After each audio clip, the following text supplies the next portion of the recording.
Good morning, everyone. I call this meeting of the Public Accounts Committee meeting to order. We'll begin with introductions, starting with Mr. Goff.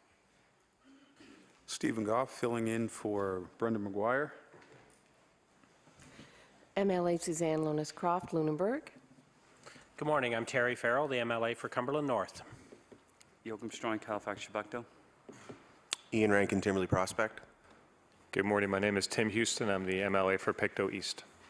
Good morning. Sterling Bellevue, the MLA for Queen Shelburne. I'm Alan McMaster, MLA for Inverness, and your chair, and also like our guests to introduce themselves, starting with Mr. LaFleche. Paul LaFleche, I'm the Deputy Minister of Transportation and Infrastructure Renewal. Had to check that we didn't change. Alan Grant, Executive Director of Policy for Transportation. I'm Diane Surratt, and I'm the Executive Director of Finance for Transportation and Internal Services. Bruce Fitzner, I'm Chief Engineer for Transportation and Infrastructure Renewal. And I'm Martha Stevens. I'm the Acting CEO for Tourism Nova Scotia. Thank you. So we have Transportation, Infrastructure Renewal and Tourism Nova Scotia to discuss the Yarmouth Ferry. Mr. LaFleche or Ms. Stevens, who would like to give opening remarks? I'm giving opening remarks. Mr. LaFleche. We promised Ms. Stevens, as this is her first appearance and she's acting, that the members opposite would take it easy on her. Okay. And to that extent, we have arranged for the replacement of Brendan with Stephen Goff. Okay. Please proceed, Mr. LaFleche. Brendan was the toughest guy last week at the Economic Committee in questioning. Okay, so good morning. Thank you for the opportunity to discuss the Yarmouth Ferry with you. I brought with me today the people who have just introduced themselves, and they have been working very hard in this file in an effort to ensure that there's a long-term stable ferry service between Yarmouth and New England, a commitment of the government. They have been, we believe that we've achieved what we set out to, and you may recall that I was at the Economic Committee last September and outlined a certain number of concepts which we would follow in the upcoming request for service. We believe we've followed those concepts. We've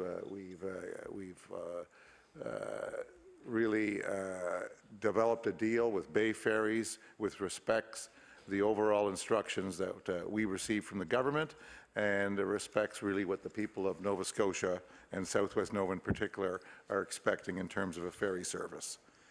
Government believes very much in this service. I said that last year, and we believe it's part of the gateway to the province of Nova Scotia. We have many gateways.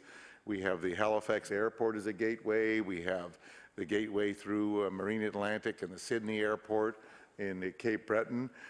We have the gateway through Amherst that Mr. Fitzner over here so proudly maintains with a modest toll operation.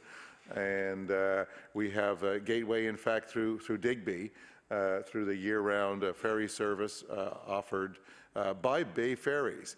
We also have a gateway through Pictou County, where Mr. Houston comes from, also maintained by Bay Ferries to PEI. So we have a number of gateways, and the view of the government is that this is really the extreme southwest Yarmouth area, Shelburne, Clares gateway out of the province, the Yarmouth Ferry to New England, a traditional ferry, a traditional service, and maintaining a traditional relationship that has existed for hundreds of years. Last Thursday, we signed a 10-year agreement with Bay Ferries to provide for this ferry service, and we did announce last year that we would have a long-term stable agreement. That was our objective, and whoever bid on the agreement would be eligible to have it up to a 10-year deal.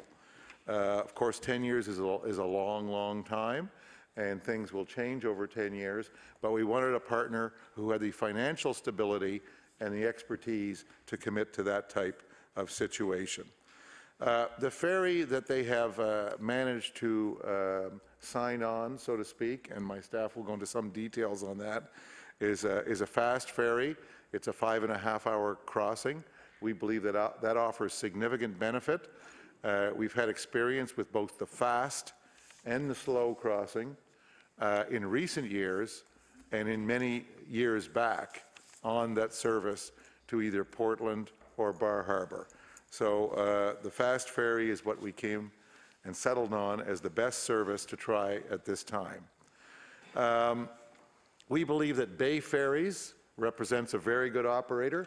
They've operated a service in this area before. They've operated the Digby service at this time on behalf of the federal government, and the province, as well as the province of New Brunswick, is proud to commit some support to that service so that commercial trucking can get to the centre of Canada and to the New England markets. And they also operate as I mentioned earlier, the PEI service. They're an experienced operator that have been around a long time. They've been through ups and downs, and they've always been very truthful in terms to the public and to the government in terms of past issues on ferry services. They know what they're taking on in terms of the boat and in terms of operating a ferry. They understand the risks and they're prepared to take the risks. I'll mention as a point of interest that in the 3 rounds of solicitation that have happened for ferries, 3 rounds dating back some 4 years, there's only been 1 actual ferry operator that's ever submitted, and that was in this last round, Bay Ferries. All other operators were people who may have had some experience on a boat. They may have known port from starboard, and I'll just show in case people don't know the difference. I've got some props here, port, starboard. Alan is in fact wearing these today in case you need some modeling of them later. They are available, Alan, right, for purchase.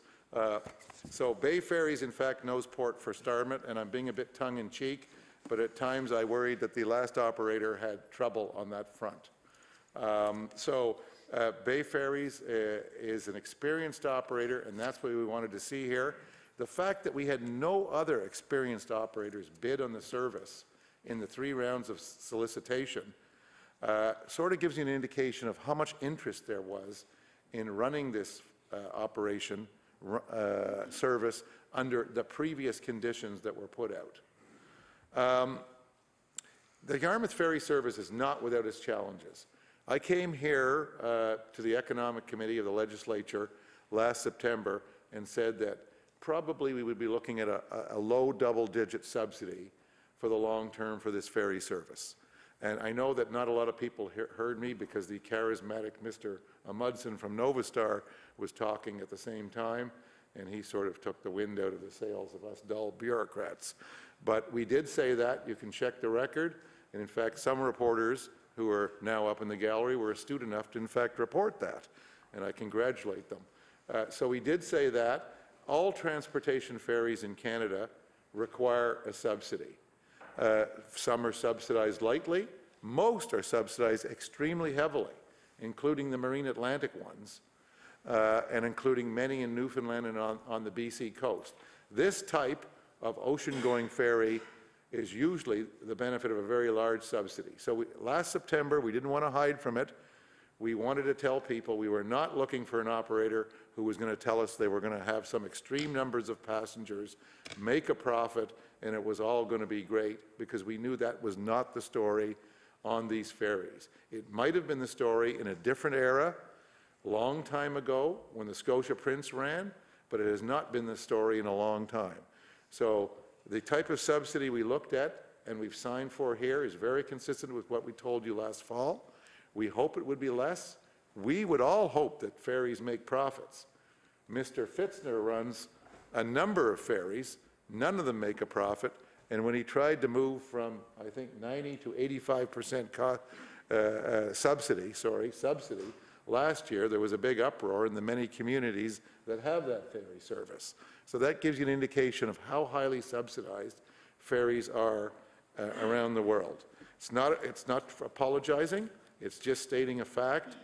To go out and tell you that this ferry is going to make money is setting false expectations.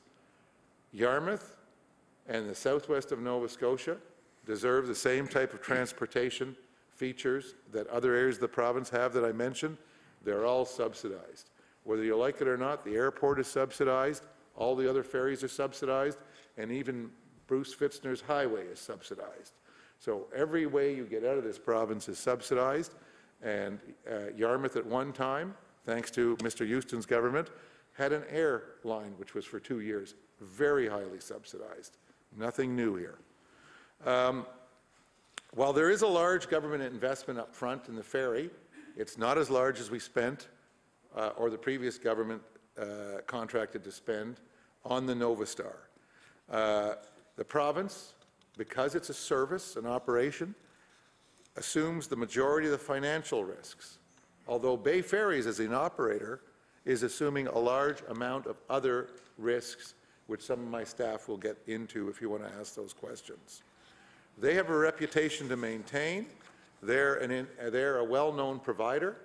Back in February, I had the opportunity to go to a deputy minister's meeting, and during the dinner, I walked into the wrong room in the hotel, and lo and behold, I was surrounded by 12 ferry operators from across Canada, one of which was Bay Ferries, and they told me all about the woes of their life. And shortly thereafter, after I left, they got to tell the federal minister the same thing as he walked into the room. And you saw the result in the budget. There was a concession on the importation of ferries that resulted from, I think, that appearance by the federal minister and other representations.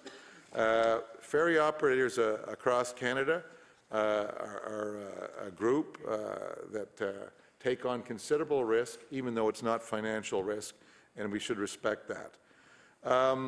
We've set what we believe are realistic targets for this ferry. We knew the subsidy would be double-digit initially. We knew there would be some startup costs, and we knew that the passenger counts had to be set realistically. So again, when I appeared last September, and I know only some of the media heard me and some of the other people in the audience, we said 60,000. We didn't say 120. We didn't say 150. We had people who actually bid on other numbers, even though we told them they had to bid on 60. And those bids were, of course, disqualified. We went back to them before we disqualified them and insisted, can you bid on 60? And they said, we don't believe in 60, we have a big number. We weren't interested in that. At this time, we'd like to achieve 60 in the next couple of years. If we achieve a much larger number, that's fabulous. There are other benefits to this run, which will be described by the staff in terms of benefits to Southwest Nova, in terms to the Yarmouth area in itself, which will compensate for a low number. But we hope we get a very high number. But we haven't set the target or any of the budgeting based on any of the numbers you've heard in the past, because we haven't seen evidence of those numbers after 2 years of Nova Star. When we see evidence of such numbers, we will adjust the financial targets to reflect that increased income. We have a number of strategies to maintain and mitigate financial risks. We have a large number of built-in contingencies, and I'll allow my staff to explain that under questioning. The Auditor General has looked, and the internal auditor, sorry, Mr. Pickup, you should be sitting here where the Premier's desk is. Big guys in big chairs.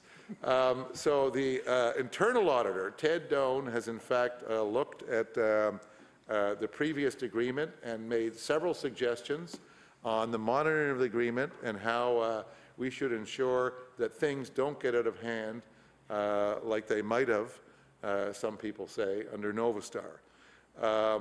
So we've built that into our agreements, and we've worked hard with our internal auditor, Ted Doan, and his team to ensure that this time we have better protection for the taxpayer.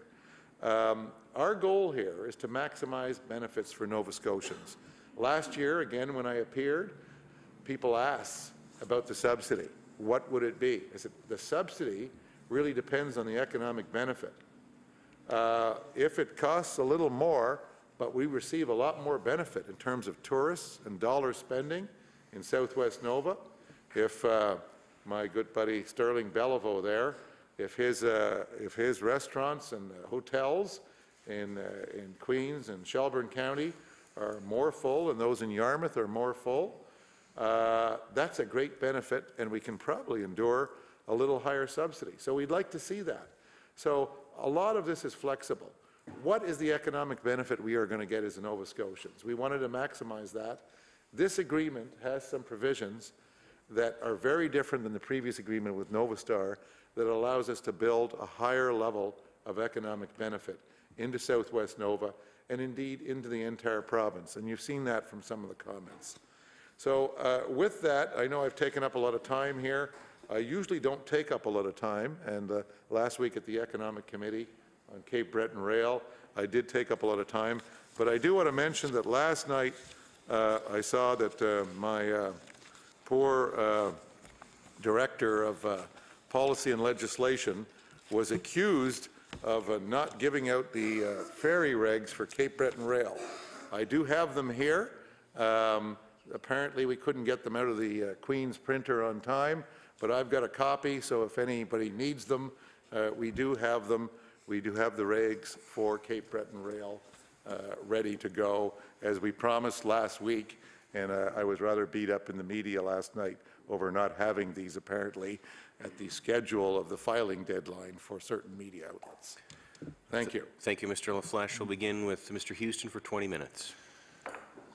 Thank you, Mr. Chair, and thank you for the opening comments. I have utmost respect for the deputy and his department, but I would like to remind him that I have 20 minutes of questionings this time, and Nova Scotians have a lot of concerns, and I have a lot of questions about this. So I will try to be very concise in my questions, and I would just ask that you equally try to be concise in the responses where possible. I want to start off with, what month did the department decide to deal exclusively with Bay Ferries? What was the month? Well, I will allow the people who actually participated in that process to answer those questions, and maybe I should start by saying there has been some insinuation that the minister and myself actually participated in the selection. We did not. It was done through a mirror of a standard procurement process, even though it was a request for services and not an RFP. So I believe that was headed by Mr. Fitzner, and I will let him and Mr. Grant and Mr. Mr. Fitzner? Rett and Mr. Stevens answer those questions. Mr. Fitzner? I believe it was October. October, okay. And in their initial proposal, did they identify a boat that they would use for the route? They didn't name a specific boat. They did describe the type of vessel that they were looking for. Okay, and was it a catamaran? No, not at that time. Okay. Yeah. And they didn't identify a specific vessel, but there was an undertaking that they would, and I believe the media reported that they were going to have a vessel identified by mid-December. Is that accurate to your recollection?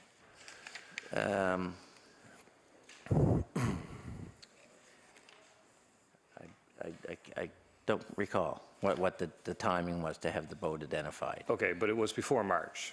Would it be fair to say that yes, it was? I think what the way the language of the RFS was that we would need to strike an agreement within 45 days after they had procured a boat, right? Okay, but was there anything at the time when the department was looking at all the proposals, and some were ferry operators and some were not, we've heard this morning.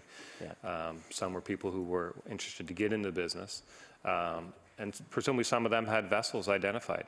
Yes. So some of the people who responded had a vessel identified, and they said, we will use this vessel on this route. Is that? That was their proposal. Okay, but the department decided to go with exclusively with Bay Ferries under the understanding that they would secure a vessel at some point. Right, and the other ones, even though they identified a vessel, would still have had to secure it. Okay, but the vessel that was identified, when was that ultimately signed up that they actually now could say they had a vessel to use on the route?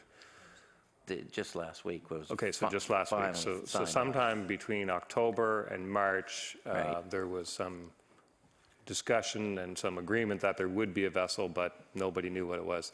Did they propose other vessels between October and March? There were some other vessels that they were considering, and they sort of kept us briefed as they went along. At one point, they came to talk about the catamaran and whether the province would consider that type of service again. And we basically said, you know, if you feel that's the best boat for the run, then you go ahead and pursue that. Okay, because presumably at that time, it's getting into March, it's this boat or nothing. I'm just trying to understand the mindset of the way that the negotiations were happening. It must have been some pretty stressful times as November passes, no boat, December passes, no boat, January passes, no boat, February passes, no boat, March, aha, we have a boat, better get a deal done, right? There must have been some pressure to... Well, certainly, I mean, the clock is ticking from the end of last season to this season, and everybody's anxious to get the boat announced. Just because there was no announcement made didn't mean that we weren't aware of, negotiations that were ongoing at the time, and took some time to complete. Was there any line in the sand that the department put down that said if there's no boat by this date, there's no service this year? No, we didn't. Okay, so it was always whenever we're in there with Bay Ferries from October, and we're committed to this, and whatever boat you come up with, we're going to make it work. Is that kind of the mindset? No, it was more, they were continuing to work on the same vessel, and it was just taking some time working with the U.S. Navy. It's a lot of bureaucracy in that thing, and a lot of people that have to approve that, including in the Pentagon. It's a bit of a different arrangement and commercial use of a Navy boat, so there's not too many of these, so there was a lot of discussion within the Navy to determine what the terms could be. Okay, were financial penalties as time was passing ever contemplated? Like, if you don't have a boat by this time, this is the penalty. Well, we really wouldn't assign a contract with them until we had a boat, right? But you weren't negotiating with, there was no other games in town. They contracted to the extent there was a contract. From October, the department was committed to the extent that there was a contract. Yeah. It would be Bay Ferries. That's kind of the environment we're working in, right? They were the selected one, yes. Okay. Yeah. Mr. LaFleche? Yes. Okay, so I just want to provide some background. I said the minister and I weren't involved in the selection process, but once Bay Ferries was announced and selected, I don't remember the exact date, but we'll get it for you. I was involved in ongoing discussions about the boat. So. Thank you, Mr. Chair. Yeah, I'm not there yet, but I'm getting there, and I guess maybe if there's some desire to go there, I would like to talk about that, because clearly Bay Ferries is sitting at the table negotiating for Bay Ferries. That's what businesses do. They negotiate for the benefit of their company. They'd be, wouldn't be a very good business operator if you weren't negotiating for the benefit of your company. So Bay Ferries was negotiating for Bay Ferries. Who was negotiating for the taxpayer? Who was at that table on behalf of the taxpayer? Was it the minister and yourself? Was this the deputy? No, the minister wasn't at the table, and I was not at the table. What I was trying to say is I was informed of the ongoing situation with negotiations in the boat. So the people basically you see right here, less Miss Stevens, were at the table, and they were in the negotiating team along probably with some legal advice, lawyers. So we knew basically what the scenario was. We looked at the other people who had submitted proposals and what their proposals for boats were. It's just if I can try to, time is short, and I do want to kind of get through what I have. I'm interested in the fact that there was an agreement to go exclusively with Bay Ferries, and I'm interested in kind of the ramifications of that, if you will. So how that happened that they chose to go with Bay Ferries, we can revisit that at some point. But for right now, was there anyone from the Department of Business at the table negotiating with Bay Ferries? Because let's not forget that the province was supposed to be negotiating with Bay Ferries. We're not, at that point, we're trying to get maximum taxpayer benefit. Was anyone from the Department of Business in those negotiations? Well, the Department of Business includes the tourism agency, and although they didn't sit in on every meeting, they were certainly our close partners in this process and understood every move we were making. So the answer would be yes. But I want to get to the boat. We didn't sit around since November and say, gee, Bay Ferries, do you have a boat?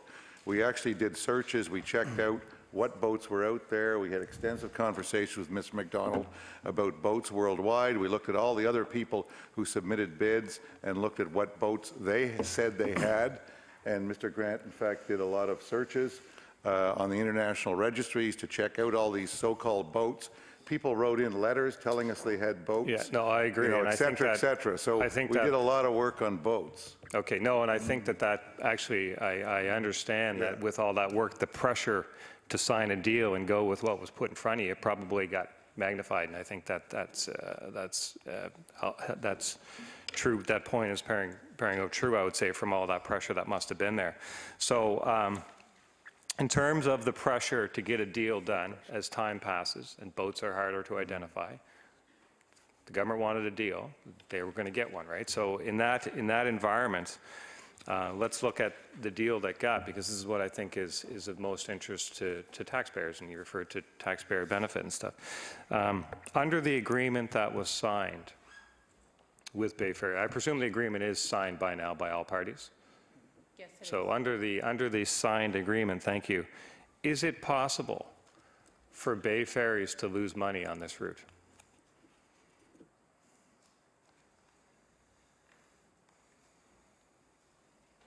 That's kind of a trick. It's kind of a trick question. Is it possible for them to lose money? Yes. On this route? They could have a catastrophe.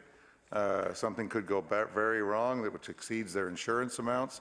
So it's always theoretically possible. Okay. It's like the asteroid hitting the Earth, Tim, you know? Okay. Or, yes. sorry, Mr. MLA? What, They could have a casualty on board. Mr. Fitzner? Yeah, Mr. they have Fitzner, lots of risk. Yeah. For the record, Mr. Fitzner, you were making a comment? Sorry. No, I just said that if they had a casualty on board or the safety of a passenger wasn't secured, that they could be sued for that, so they would have that risk. In terms of the day-to-day operations of the ferry, is it possible for them to lose money on this route? Because my understanding is 100% of any cash deficiency is paid by the taxpayers. That's correct. I would believe that to mean that it's not possible for the operation of this route to result in Bay Ferries to lose money. That's correct. Yes. Okay, so Bay Ferries, it won't be a money-losing route for Bay Ferries. That won't be the case. The contract has made sure that it won't lose money, and in fact, I think there's probably a guaranteed profit element built into this contract for Bay Ferries on an annual basis. Would that be fair to say that they're guaranteed to make a profit each year? They get a management fee for running the service, yeah. Right, and Ms. Surratt? Ms. Surratt? Sorry, just wait until your mic comes on there. You're good to go. Yeah, just to add to the management fee, we don't pay salaries of the executives of Bay Ferries.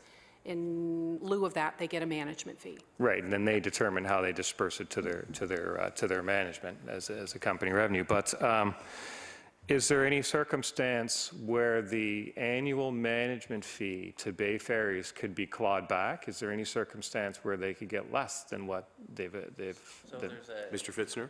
There's a two-stage sort of management fee. The first stage is base fee, and then there's a secondary fee based on performance targets, which are reducing the overall subsidy amounts. So if they reduce the overall subsidy amounts, they can earn a larger management fee. Right. So would you be willing to make those base management fee numbers? Could you share those with the committee? We conferred with the FOIPOP coordinator, and under protection of privacy, that we were advised that we shouldn't put those out, that they were confidential, proprietary information that may affect the competitiveness of the operator when they bid on other things. I respect that opinion, and I'll do a bit of research on that. But I mean, on a 10-year contract, did somebody make the position that it's a competitive disadvantage to Bay Ferries if people know what the management fee is in year 4, 5, and 6? Like, that's all going to be public by the time this contract goes out. So I can't really understand why it shouldn't be public now. But if the answer is no today, maybe we can revisit that, Mr. Chair, and see if we can get that under a confidential basis. But I would ask Mr. Fitzner just on that, is that base management fee, is that set for 10 years? Do you know the number for the entire 10 years? Yeah, it's a set amount for the 10 years. So the base runs out for 10 years, okay. And Yes. that's known, that's not. Mr. Houston, Mr. LaFleche wished to make a comment. Would you wish to hear what he has to? There's mystery to the management fee issue. In fact, the Honourable Graham Steele has published some very good material in the last week on why you can't have it now, and he's also published some opinions on why I could overrule this situation in the future, provided I follow a process, which will take some time.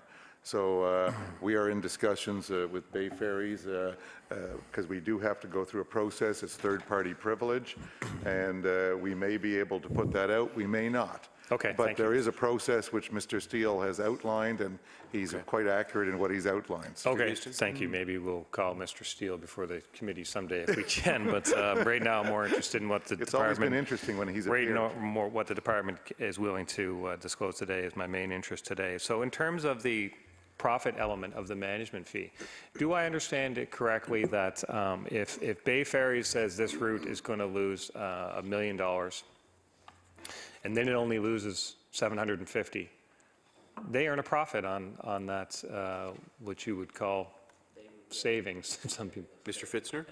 Yeah, they would get a percentage of the savings. Yeah. Okay. And that's a contracted amount that's there over the term of the contract. Yeah. Now, is there any cap on how much it could cost taxpayers in terms of the subsidy that's paid over the life of the 10-year contract? Is there any point in the contract where it says, gee, we've already paid $100 million, $200 million in this contract, we just can't pay anymore? Is there a cap built into this contract? So the way the thing works is that we didn't feel it was realistic to try to budget out 10 years because there's so many variables and changes that could happen over 10 years. So we started with a 2-year subsidy amount and budget, and in subsequent years we need to sit down and they will have to submit a budget to us that we will closely scrutinize, and we'll go through the items. And so you know, if we feel that something's excessive, the amount's excessive, we'll challenge it. If we can't resolve it between the two parties, then the agreement allows for it to go to like business commercial arbitration, and an arbitrator will decide whether what they're looking for is reasonable now. So this has controlled been in that manner. Okay, I appreciate that, because it's been certainly a curiosity of mine. We have a 10-year contract. We have nobody who's even willing to take a stab at how much it'll cost past year 3. We have a boat for a maximum of 4 years, 2 years, and then 2 one-year options. So we have short-term information that we've decided to leverage into a long-term contract, a 10-year contract.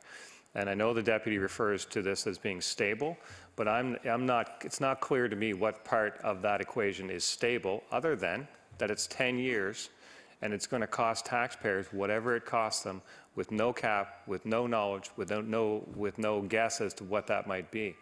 And why the 10-year contract in that circumstance? Mr. LaFleche? Yeah, well, first of all, I want to address the issue of, cap.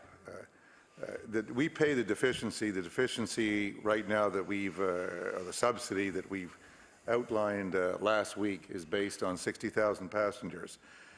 So the theoretical maximum for the first 2 years would be if we had no passengers. And if you do that calculation, I'll let you, you're an accountant, do it and come back. Mr. Pickup is thinking about it right now in his head. And you'll find out that that calculation roughly equals the amount we spent on Novastar.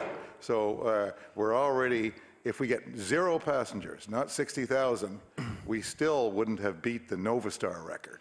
So that, and if you want to add that up over 10 years, got a little calculator here, you can figure out what it is. So I mean, it's a simple calculation to do that. What we basically said is we sort of estimate 60,000 passengers. We've calculated the subsidy based on that. We feel it's very conservative. Your colleague Alfie really liked that term last week when I kept saying it. Yeah, okay, okay, if it's a simple calculation, please share with this committee that calculation for 10 years, because somebody signing a 10-year contract, I would say, has an obligation to the taxpayers to have an understanding as to what that might be. Has that calculation been done, and will you share it with this committee? Yeah, and and I would actually expect 3 calculations. So one for best case, one for base case, and one for a downside case. Now, I've heard the deputy, I guess, say that the 60,000 is a base case, maybe a downside case. I don't know. But is the calculation done for 10 years for any of those scenarios? Mr. So Fitzner? basically, again, we didn't feel it was realistic to come up with numbers. The further you go out, the more volatility there will be in the numbers. So you could post a number out there.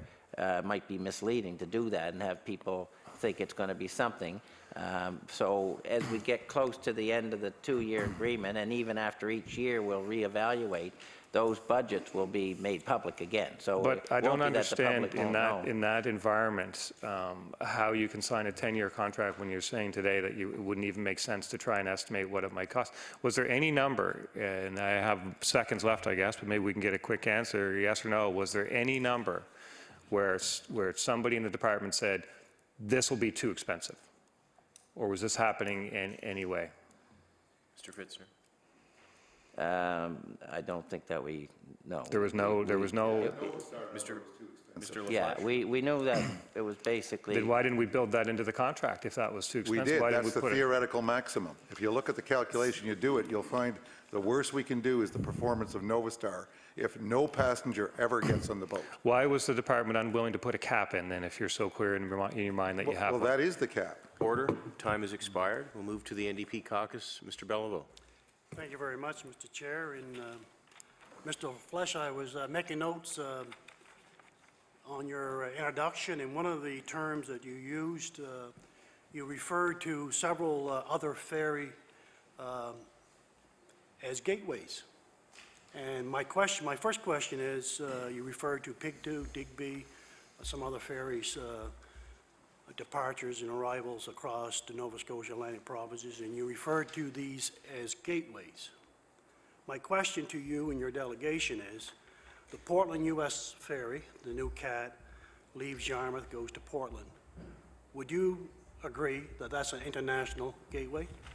Mr. LaFleche? Well, by definition it is because you have customs. Okay, thank you. That leads me to the question where I want to go, is because one of the interesting points in the last several years has, in this particular round of the discussions regarding the ferry system between Portland, United States, and Yarmouth, was the commercial traffic. And I noticed with great disappointment that they didn't meet the criteria and wasn't included in this particular option. So some of my questions are going to be related to how that decision was determined. And if I can just quickly give you some stats, over 60% of Canada's landed fish exports are landed west of Halifax in Nova Scotia. Over 60% of Canada's landed export value, fish value. And I want to suggest that the lobster landings in the last 2 years has been, again, historical landings. Now, that product has to go to market.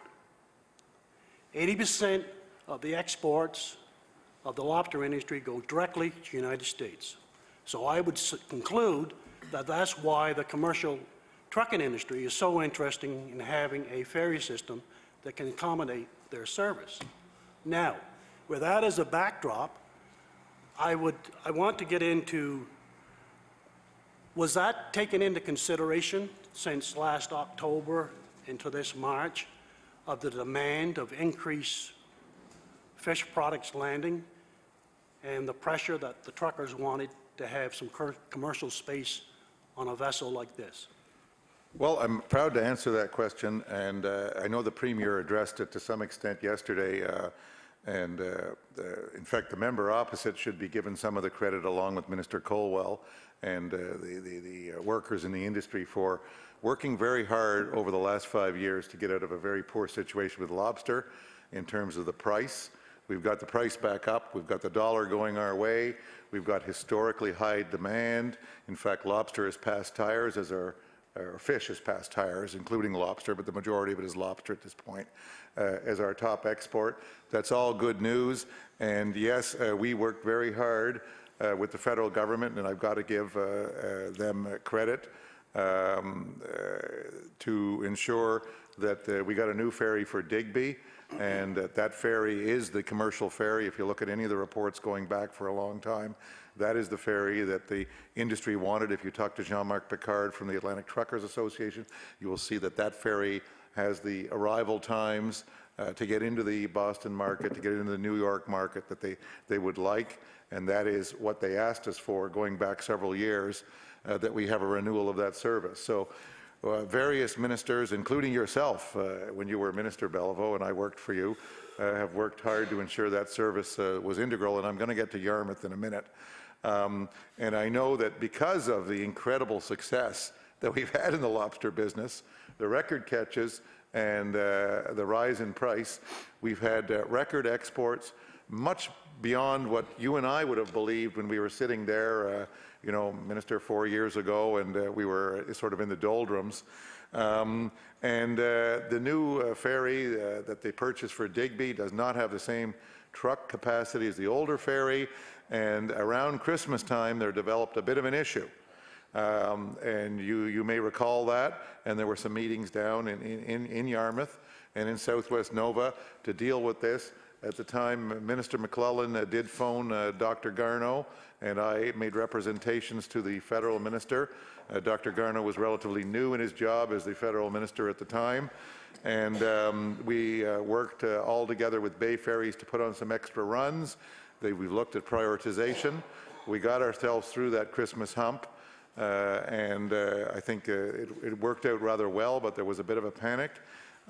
Yesterday, myself and Minister McClellan met with Dr. Garneau here in Halifax, and we specifically talked about the issue of having sufficient scheduling and runs in Digby for the lobster season. So we are cognizant of what you said. We're somewhat basking in the success that we've experienced, as again, due to your work and that of Minister Colwell in the lobster business. We have, you know, the embarrassment of plenty, if you will, right now, so we're working hard to deal with that.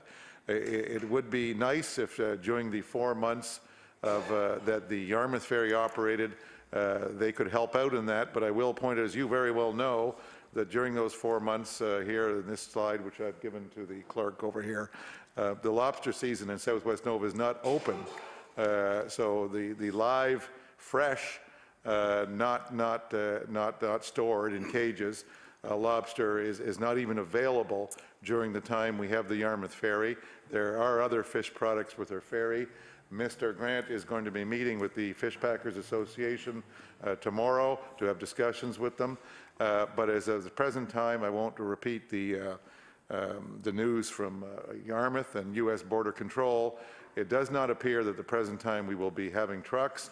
This is not a new situation, except for a small number on the Nova Star. The situation has existed since 2001, and that's why Digby is the chosen route. So we wish it were different, but on the other hand, should we have some incredible tourism success due to Ms. Stevens and the new CEO's marketing acumen, and we get full of tourists, we do not want, you know, one large truck to displace a bus full of tourists, or maybe 10 cars with 30 tourists in them. So we do have a situation there where, in terms of the Nova Star's record, where things were not going that well in terms of passenger counts and cars and buses, we had space. But we do not want to predict immediately that we have space, or we will have space, until we see how the season goes. So it's unfortunate. It's not a great situation. We want to work with the industry, and I know that Minister Colwell is very committed to doing that, and we will be doing that.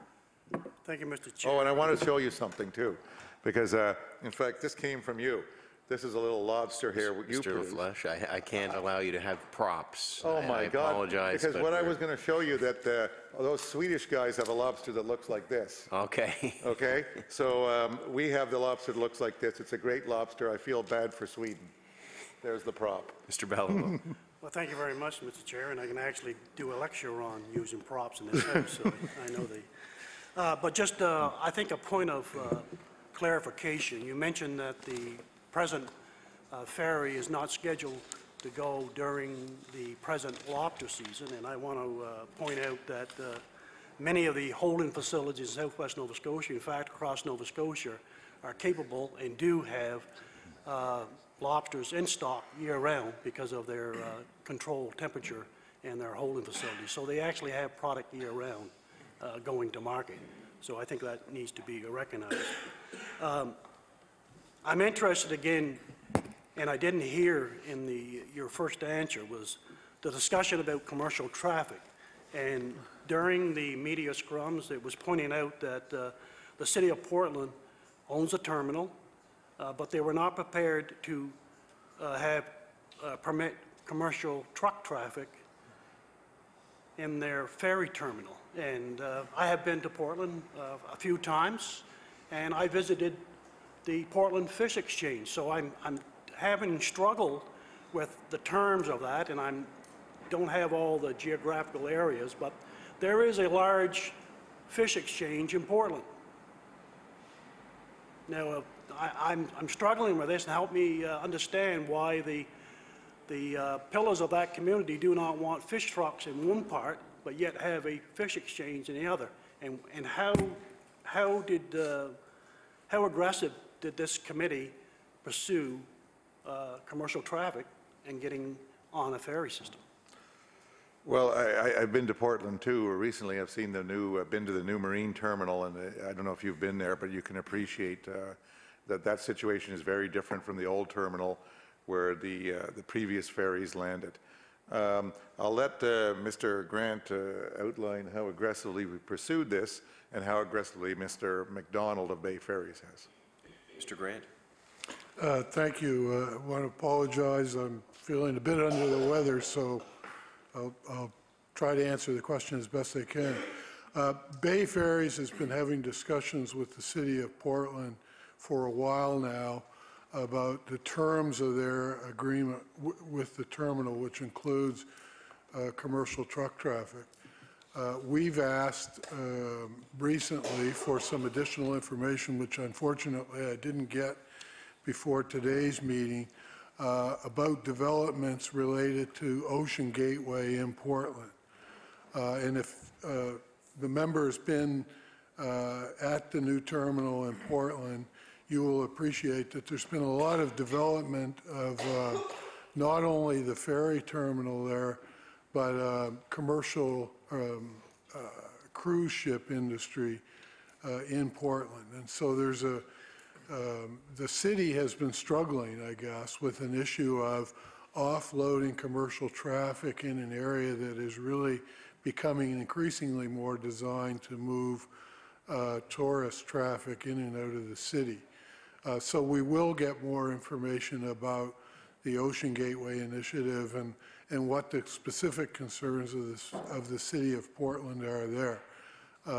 But Bay Ferries in their negotiations were aware of this very early on, and I think, if I'm not mistaken, Mark McDonald went, when he was in Southwest Nova, either at the end of last calendar year or early this calendar year, had indicated to the commercial trucking industry that there were restrictions on commercial traffic in and out of Portland for any operator, not just them. And I think he worked aggressively to address some of those concerns at the time. Beyond that, we know that there are concerns with the U.S. border security and homeland security in terms of the facilities that they have in Portland to inspect inbound and outbound trucks.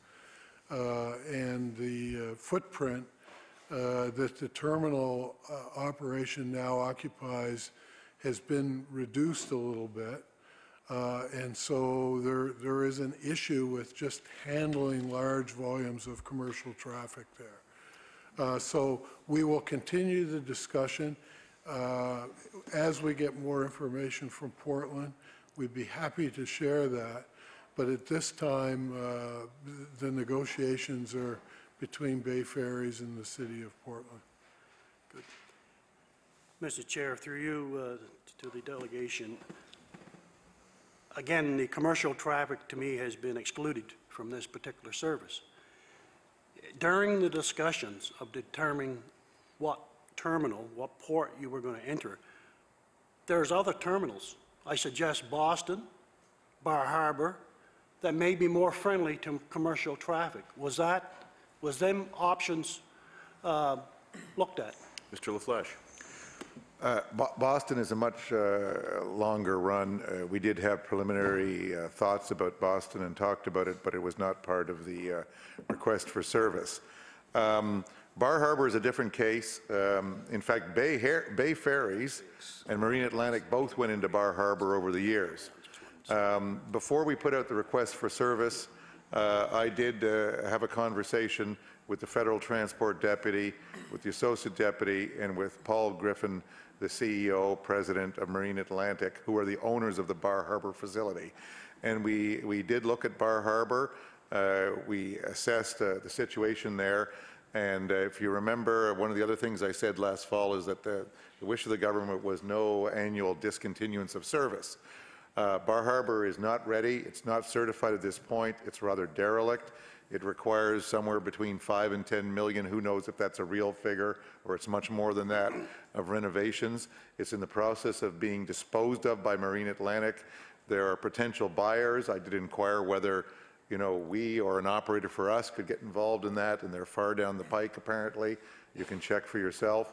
But we were, my impression after sussing it out, and then we asked Bay Ferries to suss it out, was that we're probably 2 or more years away from seeing Bar Harbor in any sort of condition to accept a ferry vessel or cruise vessels. So Bar Harbor as a possibility is never off the table, but it was off the table for the next 2 or more years. So that's why Bar Harbor wasn't looked at. I want to mention that we've received a lot of input from the citizens of Nova Scotia regarding an idea, a concept they have called the Halifax to Boston ferry. We have not been tasked to look at the Halifax to Boston ferry. That has not come under any consideration. We were tasked to look at something called the Yarmouth ferry, and we've been working very hard on that. So I don't know if the members want to get into the Halifax to Boston ferry, but our whole objective, given that Halifax does have an international airport, was to look at the ferry that would service and serve as a gateway for Southwest Nova. But I do appreciate that the citizens of Nova Scotia have come up with this idea, and we have it. And if ever we're around when such a concept is of favor, we will pass on all the material they've sent to us to those who are dealing with that issue. Thank you, Mr. Chair. One of the questions I've been eager to get to is, I think I can conclude that we all agree that this particular route that we're describing from Portland, from Yarmouth, is an international gateway. And to me, when I describe an international gateway, I assume that there's other partners that should be at that table. And I noticed with great interest, Mr. Chair, that there was $51.9 million from the previous federal budget, just announced a few weeks ago, supporting ferry services in Atlantic Canada. And the member opposite named a number of them, PEI, Newfoundland, Nova Scotia, and I think we can come up with pretty well all of them. $51.9 million is a considerable amount of money that goes to all the ferries in Atlantic Canada except one. One. And I raised this question since I've been in this House. And it baffles me to know, and we all agree, that we have an international gateway. We have a U.S. federal partner, I think, which should be at the table. We have a federal partners all across Atlantic Canada, and we're asking the provincial taxpayers to bear the burden on every penny of subsidy for that Yarmouth ferry. And I'm asking you the question. I seen in the previous election last October, federal MPs in Southwest Nova Scotia stand up and determined to go to their cabinet and demand money for that Yarmouth ferry. And we've seen $51.9 million allotted to Atlantic Canada, not one penny going to Yarmouth Ferry. Explain to me what discussions went on, what was involved in trying to get some money allotted to that Yarmouth Ferry. Mr. LaFleche. Yeah, well, Minister, you were the political minister for Southwest Nova when this started, so you can do part of the explaining to yourself. We got zero. Later, right. We got So, zero. We had so no, you didn't get zero, actually. Greg Kerr was the federal MP. I know he's a friend of mine, as you know, and he's a friend of the Premier's. And he did get what he could get out of the federal system at that time. It was rather disappointing for all of us, but what he got was quite a bit of money put into the terminal, the upgrades, the infrastructure. So yesterday when we met with Dr. Garneau, I arrived a bit late because I had a bit of a brake failure on my bike coming down the hill, but I was able to, not rollerblades, the bike. I was able to witness Minister McClellan asking him about the upgrades that we will be required to do to the Yarmouth terminal again for this ferry, and whether there would be federal support for that. That conversation has started. We will continue that conversation. That's not a large amount of money, but it would be a federal contribution, similar to the ones they made when you were minister, and the ones they made there were, I think, several million. I can't recall. Maybe it was 2 million, Minister? Order. I do apologize. We've run out of time. I'll move to the Liberal Caucus. Mr. Rankin. Thanks very much, and I appreciate the opening comments, especially the description of how subsidies work with ferries, and I think that's important. Not everybody in the public even realizes that all ferries are subsidized, and for that matter, basically every mode of transportation in the province is subsidized, including the airports. So when you hear of the backstop or the deficiency guarantee profit was used, I think the taxpayers really want to understand if this is a better deal than the Nova Star, but more importantly, is this the best deal we can ask for today? So, having said that, can you describe the distinction between, and you can use numbers that might highlight the difference between the Nova Star deal as it relates to the charter fee agreements and the deal we have today? How does that work? Okay, well, I'll probably pass that over to Ms. Surratt here. But what I would like to start by saying is that, you know, there's been some idea out there floating around that we didn't do very good negotiating. We negotiated a lot of things. As you know, we've just finished negotiating with Mr. Ramia, who thinks that, you know, he got done in by us. So we're not necessarily horrible negotiators, but I guess there's an opinion that we are. My predecessor, Simon d'Entremont, negotiated with Nova Star, and you know, in retrospect, that doesn't look like such a great deal now, but at the time, there were different parameters in play in the public. As Mr. Bellevaux knows, he was there, and things have been learned since, and they negotiated what they thought was a very good deal at the time. Didn't turn out that way. We're negotiating here. We negotiated what we thought was what we think is a very good deal. We think we got the best deal we could. I know a lot of people thought that someone should bid on this and lose money. Those bidders simply in 3 rounds weren't out there. We didn't see anybody who came to us and said, geez, can we run your ferry and lose money? That just is not a concept that's out there in the private sector. Government subsidized ferries, that's the way it is. So we did the best we could. You know, I got beat up this morning. Kids beat me up when I woke up, so I'm feeling very beat up at this point in time. Scott Bryson sent me an email, and his kids didn't beat him up, apparently. They waved him goodbye as he flew to Ottawa. So, and here I had to come down to public accounts getting beat up by my own kids.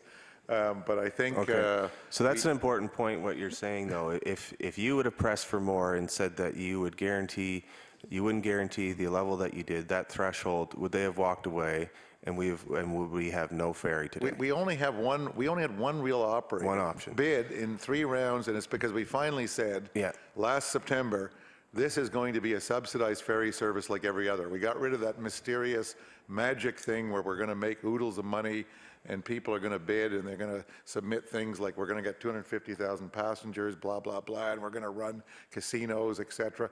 All of that stuff is not of this era. It's of another era. It doesn't work today.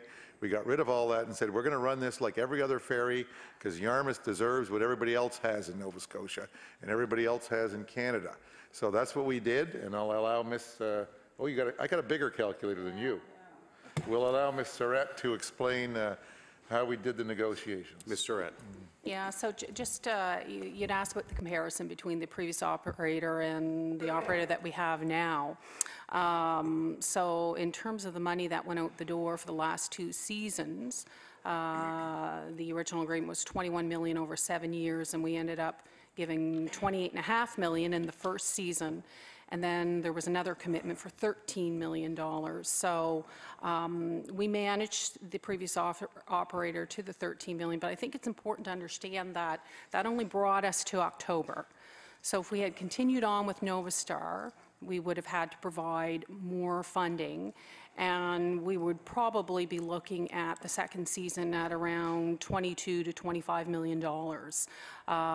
So if you're comparing Nova Star to Bay Ferries, in terms of the charter is about $4.5 million. With the exchange rate, it's 3.2 million US a year.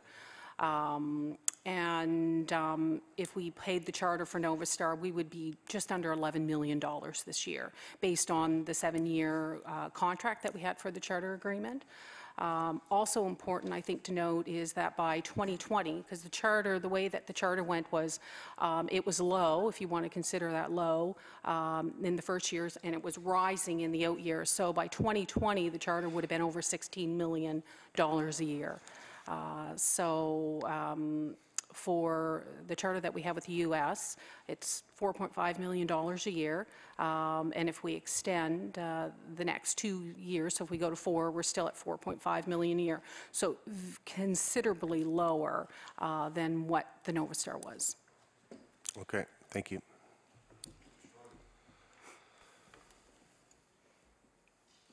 Mr. Stroink.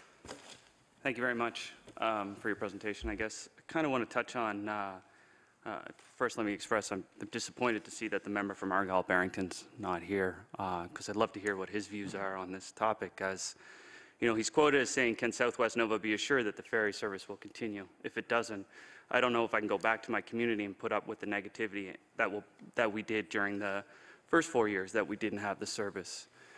And then you have the member from Mr. Houston saying this is a stupid deal, maybe an incompetent, desperate government.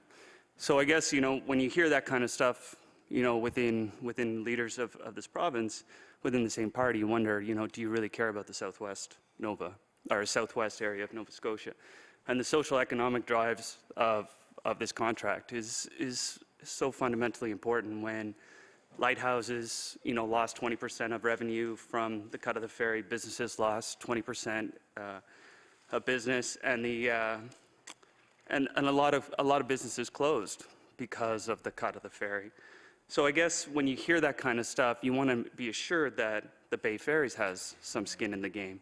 So I guess what kind of risk are they taking on this kind of endeavor? And maybe that can show to Nova Scotians that they have skin in the game, that they are invested in this, and that Southwest Nova will be serviced and taken care of and supported. Mr. Fitzner? Yeah, so I alluded to it a little bit earlier on, but basically the financial risk for the thing is largely borne by the province of Nova Scotia. And just to put that in context, even under a different arrangement similar to the Nova Star arrangement, where there was a negotiated amount of subsidy, as soon as the money was spent, you had 2 options. You either stopped the service or you paid more money into it. So, I can't think of a contract that, as the deputy said, that a private contractor is going to sign up for a guaranteed losing run. And we've seen for 10 years plus that the run has not been able to make it, but it has value to the province, and so that's why the subsidy goes into it. The operator is largely responsible for the operating risks of the boat. I mentioned the, making sure that the passengers are safely transported back and forth. There's huge numbers of rules that apply to these type of operations. They're responsible to meet all those things. They're subject to, you know, charges and anything if they fail to operate accordingly. They're responsible for the boat itself, and that's under charter, and if something were to happen to that boat, it would be a large financial hit to them, either through their insurance rates going through the roof or something that would spin off into their other businesses as well. Environmental issues, like they'd be responsible for.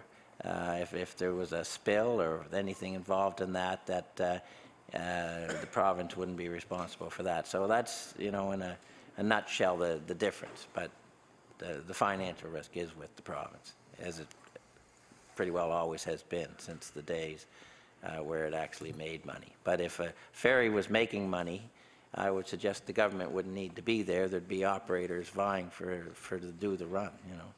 Mr. Stroink, Mr. Grant wishes to make a comment. Would you like to hear Absolutely. Mr. Grant? Yeah, so at last week's announcement, we passed out the contract that the province signed with Bay Ferries. And so part of the answer to your question would be in Section 4 of that contract, which outlines in a fair bit of detail, and I won't read them off because I think the contract's been fairly widely, made fairly widely available. But it outlines in detail what the responsibilities of Bay Ferries are under this agreement. And so, as my colleague has already pointed out, that yes, while there's financial responsibility on the province for ensuring the services is there are a number of risks to Bay Ferries in terms of operating the ferry service. I think Mr. McDonald, when asked that question last Thursday, said there are always risks in operating a ferry service where you're transporting people over large stretches of open water. And so those would be the risks to Bay Ferries under this particular contract. Great, thank you. And I guess my follow-up question is, Bay Ferries was the winners of the RFP.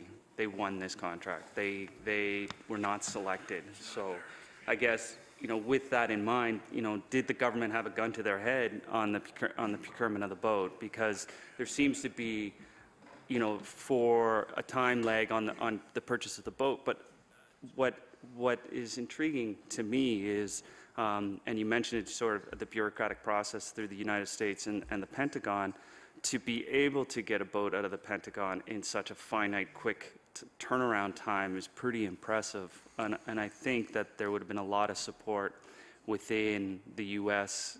Senate and in the Pentagon to get this boat to be the ferry. Maybe you can walk us through a bit of that process, because I think it's very key for Nova Scotians to understand that this was hard work and a lot of effort was put into to get this boat from the Pentagon. Mr. Grant? Thank you. So just one point of clarification. You referenced an RFP process. The process that we entered into in September was a request for service. And I don't profess in any way to be an expert in procurement, but we did check with our procurement folks. And the document that we released is not typical of a normal request for proposals process, where you would have very specific criteria outlined, and there would be some legally binding contract that would result from that process. What the request for service basically outlined was there were certain requirements that the province, or certain expectation that the province outlined in its request for service, and minimum standards that any operator had to meet. As long as they satisfied those requirements, the process from then on, and I think as already indicated, we started detailed discussions with Bay Ferries somewhere after the 1st of October. Once that decision was made, we essentially sat down and started a back and forth conversation with Bay Ferries about the details of what this service would actually look like. To say that negotiations started on a specific day, I think, there were ongoing discussions. With respect to the vessel, they had proposed, as was already outlined, certain vessels that would meet the criteria for the Yarmouth run. And again, there were lots of conversations back and forth about those particular vessels and what that would mean for this particular service. To give you an example of what I mean by that, the current model that they're using is a high-speed ferry option, which leaves Yarmouth in the morning, touches Portland in the afternoon, and comes back to Yarmouth in the evening. There's nothing in the RFS that says you have to leave Yarmouth in the morning and come back in the afternoon. The RFS really said we want a daily service between Yarmouth and Portland. I forget the last part of your comment. Maura was just talking about the Pentagon and the procurement process of that. Because there was a lot of support within the U.S. government to ensure that this occurred. Yeah, so we were aware very early on that that Bay Ferries had entered into discussions with the U.S. Navy over the use of a Navy vessel. To say any of us were privy to any discussions that went on in the Pentagon would be a bit of a stretch, although, we might like to think that we were right there. But these were really discussions that Bay Ferries and their representatives, more importantly, were having with the U.S. Navy.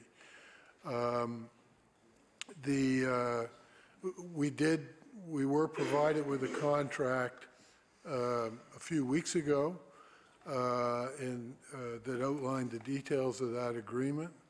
But up until that point, all of the conversations between the Navy and Bay Ferries were through their broker and representatives in Maine. Mr. LaFleche? I think it's important to point out that on the political side in Maine, we had great support from Senator King and a female congresswoman who's unfortunately, her name I forget right now. But much of this was due to the connections that Bay Ferries had. Well, despite the fact that Bay Ferries is Nova Scotian and here, they have had very good connections in other areas of the world, including New England, and they were able to lever those to get us the right boat.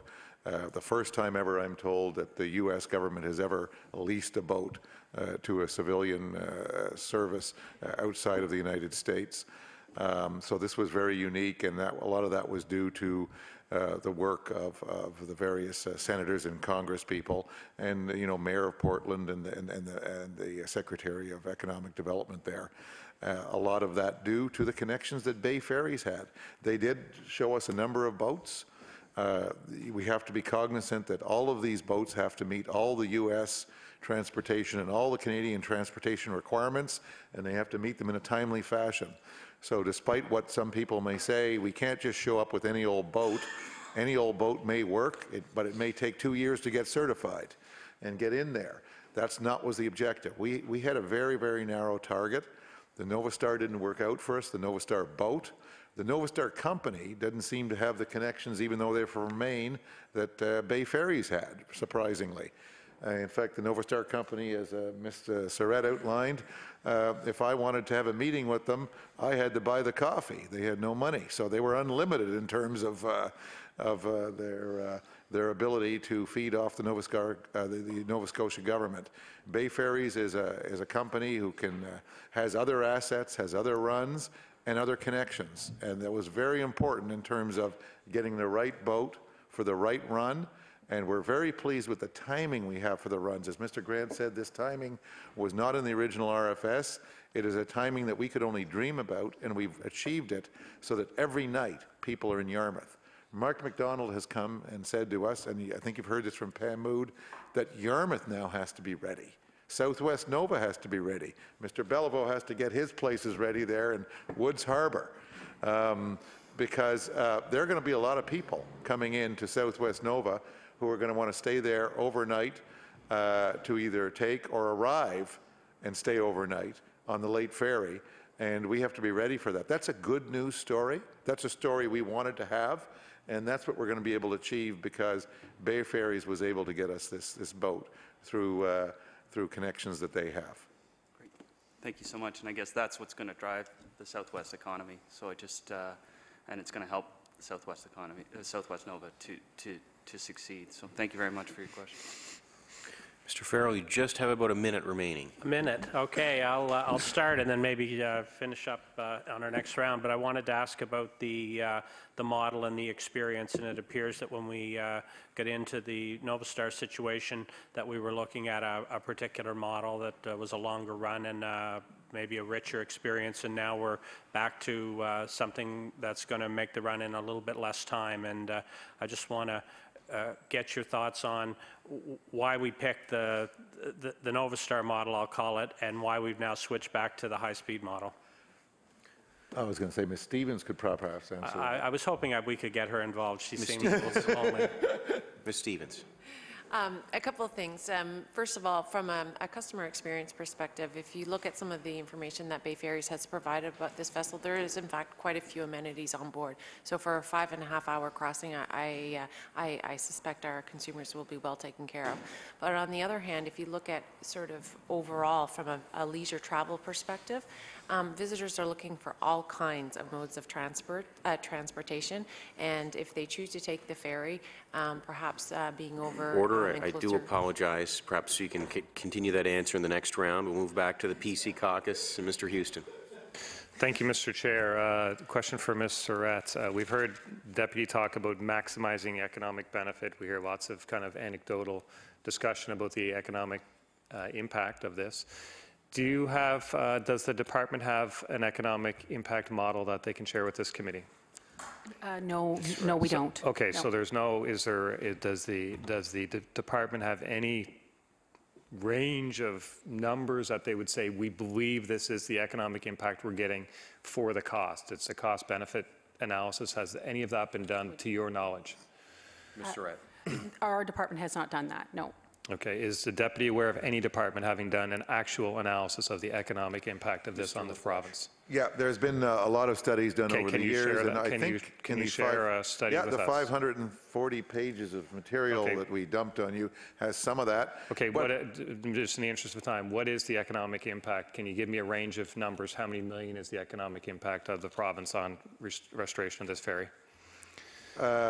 I don't know that anyone can give you that answer. Okay, so it wasn't, so what we've heard is that it was never a consideration of how much this would cost. There was no line in the sand and nobody can give an answer on what the economic impact might be, but yet we have a 10-year contract. The words of sustainability and stable I find very interesting in the context of this discussion. We have a boat for 4 years and a contract for 10 years. We have no cap on how much it could possibly cost taxpayers.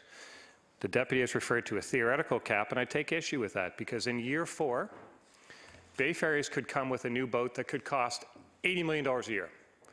And the department might think that that is egregious, but they have no contractual mechanism to dispute that other than arbitration.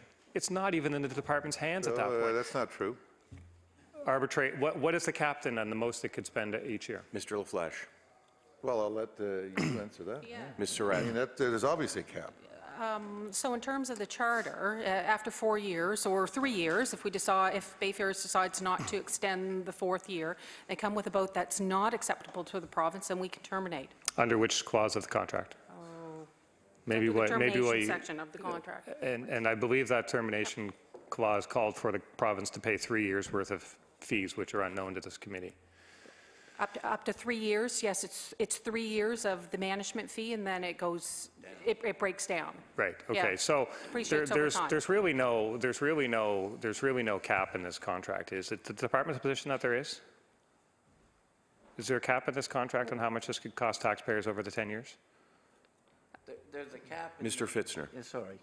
There's a cap to the extent that when we look at the annual budget, if they ever get to a point that that it seems like there's not enough value for the money that's going to cost, then there would be a government decision. Do they want to carry on, I don't see where that is in the contract that the province signed, because if there's not enough value for the money, which I don't think that's been a consideration so far in this discussion, and I heard as much this morning. So there's not enough value, and nobody will say what the economic impact is. That's the value. Like I'm really struggling with that, and if I guess what I want to know very succinctly, is there a cap in the contract as to how much this could cost taxpayers over 10 years? Ms. Surratt? So there's no cap in the contract. Okay, that's all I was trying to get to, and there's really... But if you just let me finish, but there's nothing that we have seen over the last 2 years of experience that we have with Novastar, as well as the experience that Bay Ferries would have, that what has been provided in terms of the numbers is not realistic. We've based the numbers on a 60,000 passenger count. But with all due respect, and this is a good start. Order. Sorry. Order. Please let Ms. Surratt finish the answer. But I think it's also important to note that the contract is based on driving the numbers down. So we've based the numbers that we have put out for the next 2 years on a good starting, a good foundation. However, the contract is based on incenting the provider to drive passenger counts up and bring the expenses down. Mr. Houston. All that in the environment of not knowing what the boat might possibly be after year 4. And that's just a little hard for me to take. But I do want to move on in the interest of time. Unless we know what the boat's going to be after year 4. Do we know what the boat's going to be after year 4? Well, if the Novastar if the cat works out, we hope it's the cat, and we know the performance. It's nice to hope. We cannot have a boat after year 4 if we're not happy. We can do all sorts of things. We know how much we could possibly lose if we have no passengers. In fact, I think Mr. Bailey has done that calculation. I don't agree that you know how much you can lose, because you don't know what boat it is. We know different boats will cost different For the first 2 years and probably 4, it's this boat. I'm talking about 10 years. You're talking about 2 years. I think that's the disconnect. Yeah, but we're going to have a boat. If this boat works out, we'll keep the boat. If it doesn't work out, we'll get a better boat. I don't see what the problem is here. Okay. Because we can actually have the flexibility to do that. It's not. You're leasing a boat from the U.S. Navy that could determine that they don't want to lease it to you anymore.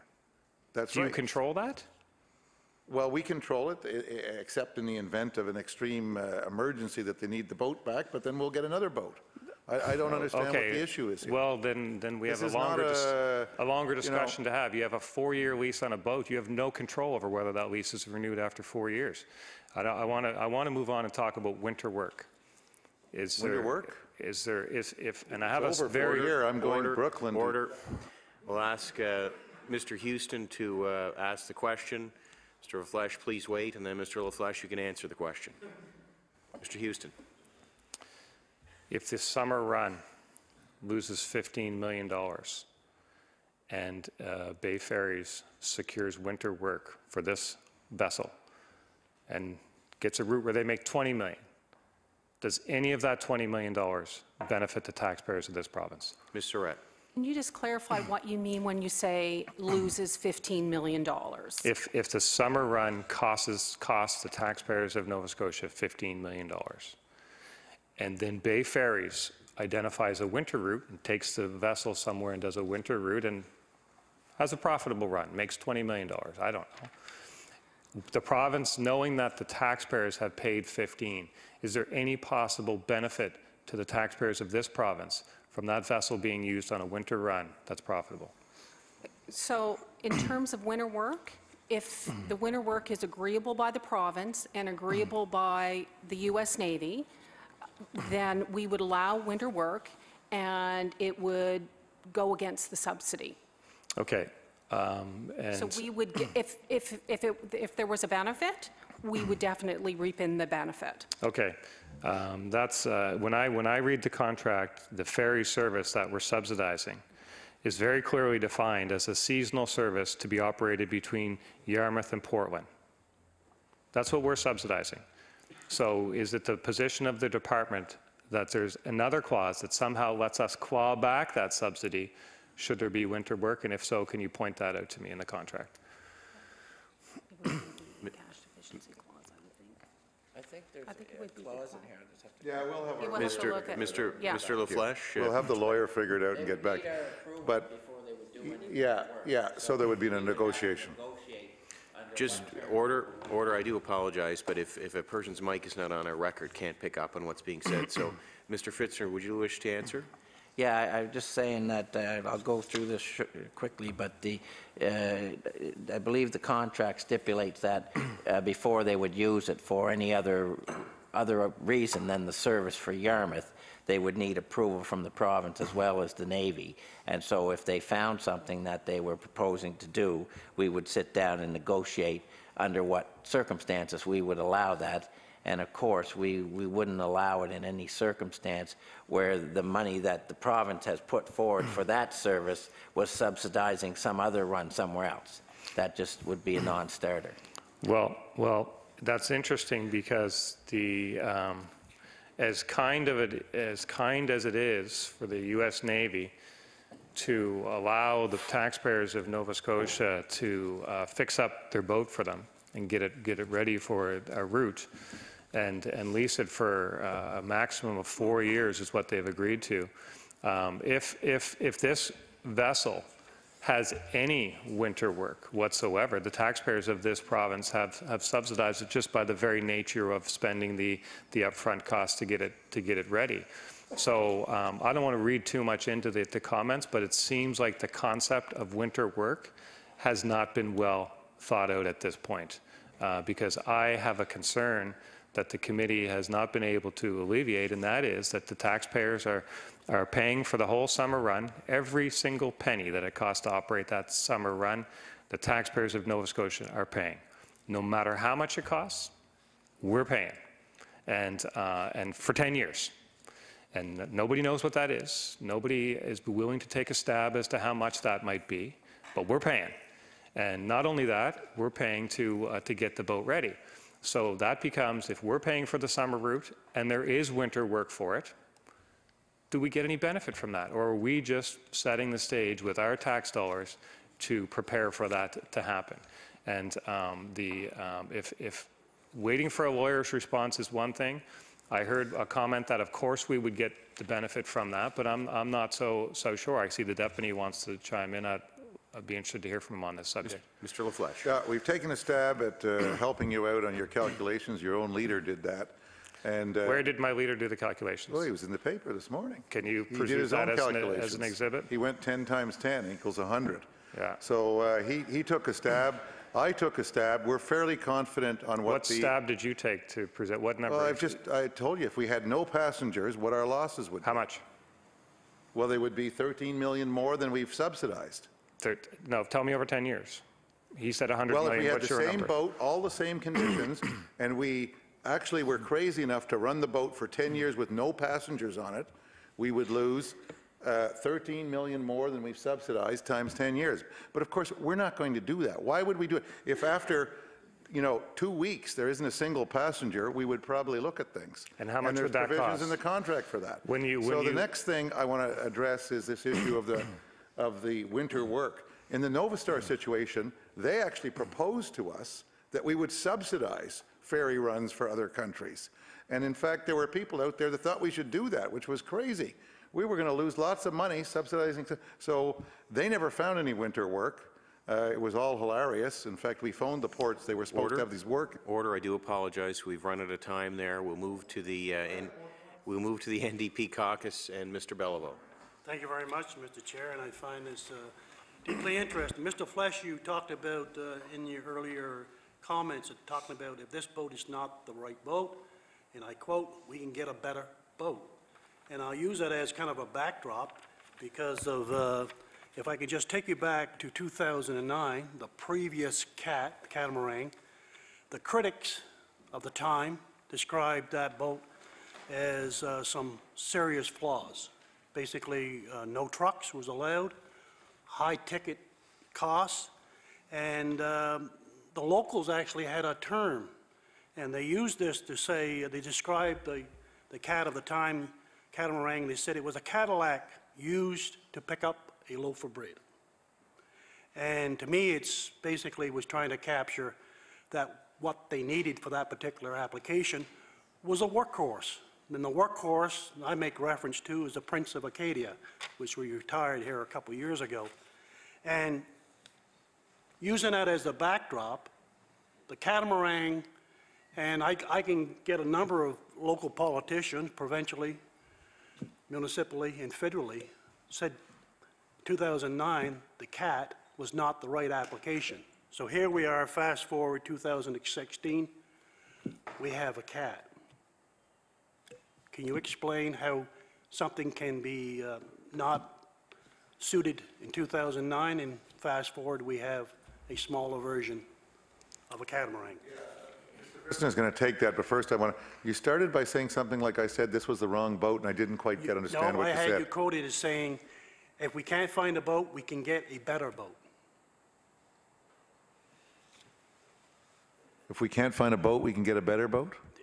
Yeah, that's what yes, that's what you said. I have Guaranteed it. Be a better boat, this one or a better one. If we can't find a boat, we can get a better boat. Is this at the end of the 4 years you're talking about? Yes. Okay, so I thought you were talking about I was criticizing the CAT. No, I was saying that. Was I criticizing the Nova Star? No. Okay, that's a different subject. Okay, you go ahead, Bruce. Yeah, so Mr. Fitzner. basically, you know, the CAT, when it was in service in Yarmouth, I believe carried 1.2 million customers over 1.7 over 10 years, which are numbers that we would just dream about now. So although some people may complain that it wasn't the right boat, and there was an expert panel that was put together that looked at how, after it was discontinued, how they could resurrect it, and they suggested the cruise ferry model, which is the model that we adopted under the Nova Star. And it didn't seem to be, you know, the model in actuality, and I think there's a number of reasons for that. Years ago, the cruise ferry business was not as, you know, prolific as it is now. You can get reasonably priced cruises anywhere in the world, you know, just about any time you want. So a boat that's really moving from Yarmouth to Portland would have a hard job competing if they're billing themselves as a cruise ferry. Our feeling at transportation was this was more of a significant transportation link, and for that to be working the best and moving the most amount of people, it has to be efficient, it has to be fast. And so, you know, after having the experience of the past 2 years with Nova Star, you know, we went back to look at the high-speed ferry. It cuts the time in half. You know, there's people that would tell us that they may as well drive up around through New Brunswick as get onto the Nova Star. When you were on there for 11 hours, it was quite a long time. So just that was some of the reasoning that went into. We feel that in today's world, people want to get somewhere, they want to get there fast. We want to get them to the province as fast as they can and enjoy their time here. Mr. Beliveau. Thank you, Mr. Chair. Mr. Chair, through you to the delegation, the previous CAT, the criticisms were regarding the high ticket sales. And I noticed in some of the literature, the media comments, that my understanding is that the tickets has not been established, the price of them as of today, but maybe by mid-April that they will be established. But I did see a comment saying that they would be similar to the previous CAT of the 2009. Can you elaborate on that particular question? Mr. Fitzner. Yes, our understanding, we had some discussions with the Bay Ferries on what their fare structure would look like. And what they told us, it'll probably be slightly less than the pricing on the Novastar. And it's hard to compare it exactly because there was a lot of discounted prices and different things that would happen during the year. But it wouldn't include the overnight cabin now that it just runs through the day. So, you know, a family that was traveling there in a car would probably see, you know, a reduction in the overall fare rate. Mr. Chair, again, continuing on that same theme, 2009, fast forward to where we are today, fuel costs have adjusted and, in fact, they are in favor of the consumer. I suggest that the catamaran is an energy hog, and she loves the fuel. So is that going to be reflected in establishing the fares of 2016 season? So for the budget for the current year, I think fuel prices are currently around, their oils are about $40 a barrel right now. And we have actually built in a bit of a, you know, a cushion there in case they go up, but our understanding is probably through, and I mean, who knows where fuel prices will go, but just in looking what the experts predict, that, you know, maybe by 2020, oil is back up to $60 a barrel. So I think we're pretty comfortable for at least the first 2 years that the fuel will be less than, you know, the amount that we've budgeted for. Okay, Mr. Chair, again, there's a number of interesting questions that comes out, and I'm sure that the opposition media will have. Is there going to be a mechanism in place that the media or opposition parties can look at the books on a semi-annual basis, on an annual basis, to evaluate and see if actually what's taking place with Bay Ferries? Mr. Fitzner? So as part of the agreement, it requires that they provide audited statements at the end of each season to us. I'm just not, I don't know the answer to the second part, is whether those statements could be made publicly available. And again, we would have to refer to our FOIPOP person to determine if that was the case. Ms. Surratt and then Mr. LaFleche. Yeah, so as part of the contract, we also have a true-up. So what we, in terms of the subsidy that we, like the 10-2, if it came in at 9, we would pay 9. So there's quarterly true-up process. Now, in terms of disclosing that information, we would have to, you know, yeah, we'd have to talk to the FOIPOT officer, just because it would be confidential information related to a private company. Mr. LaFleche? Yeah, I wanted to emphasize that point. In the media availability we had last week, one of the reporters was very hung up on the issue of how much were we paying Mr. McDonald in terms of his salary. Novastar had only one entity this run. It was basically almost a subsidiary of the government. It had no other functionality in life. Bay Ferries has a lot of other things they do in life. So the records that we will give you will be related to the Yarmouth Ferry run, not related to Bay Ferries operations worldwide. We have no great knowledge of Mr. McDonald's salary or any other salary or anything he does with respect to maybe the Digby ferry line or any other ferries that he runs anywhere else. So it's a this is a large company that has a lot of other operations. The information we will have will be related to the Yarmouth to Portland run. Well, speaking about salaries and being paid, the previous ferry system, Novastar, there was some outstanding bills left for vendors, and I made reference to this. A lot of people find some humor in it.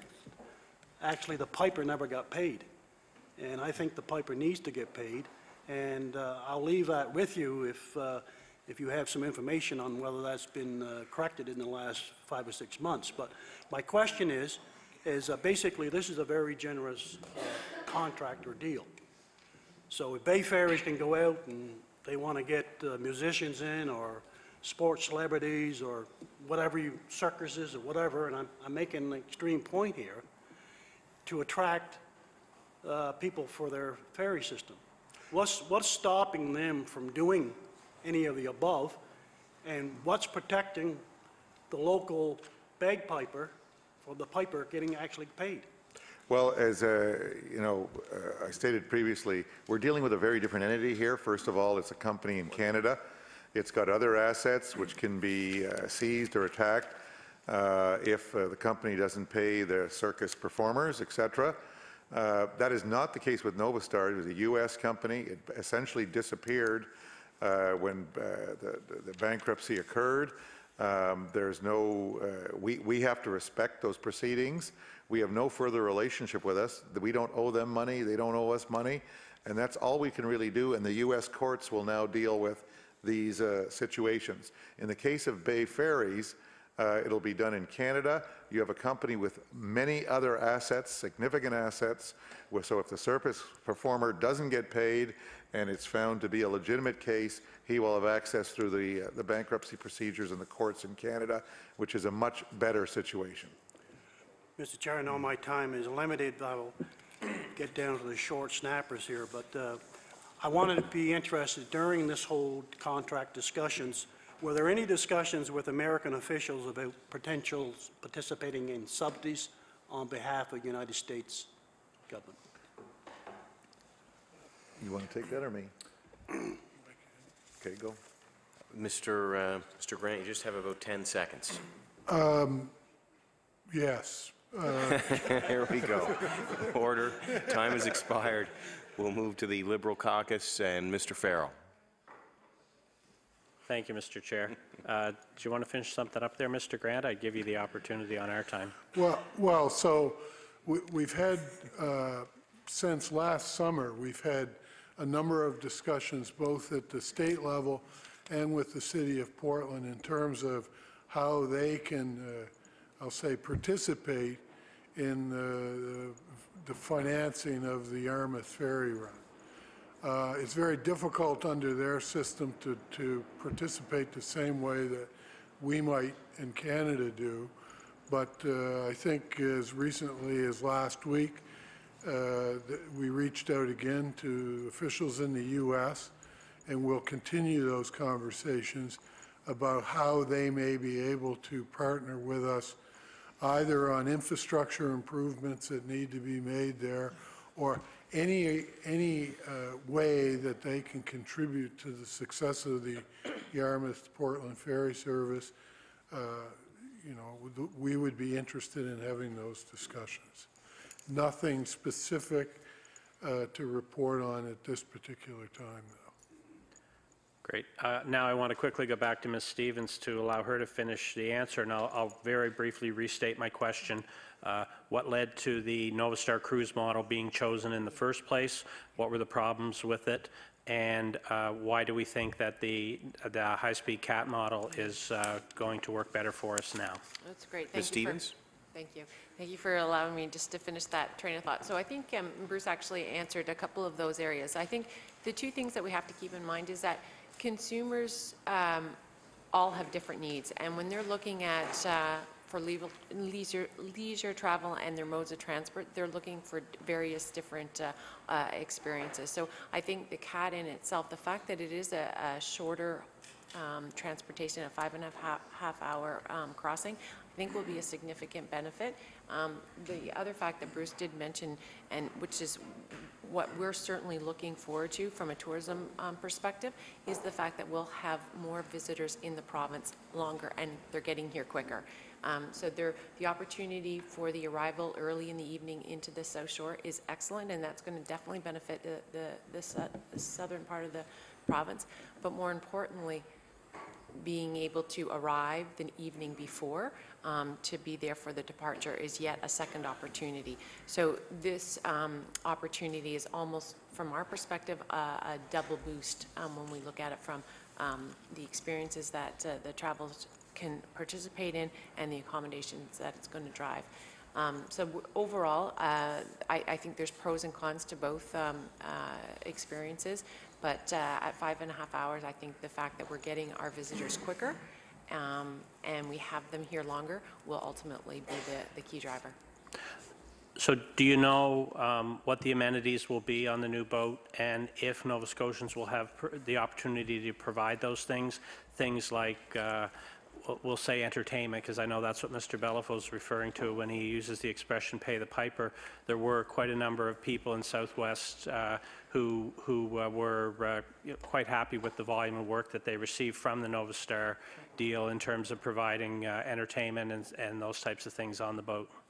So I can speak to a little bit of my previous experience working with Bay Ferries in some of their other operations. So that is very much part of their overall marketing plan, is to work as closely as possible with local artists and providers on board their ship.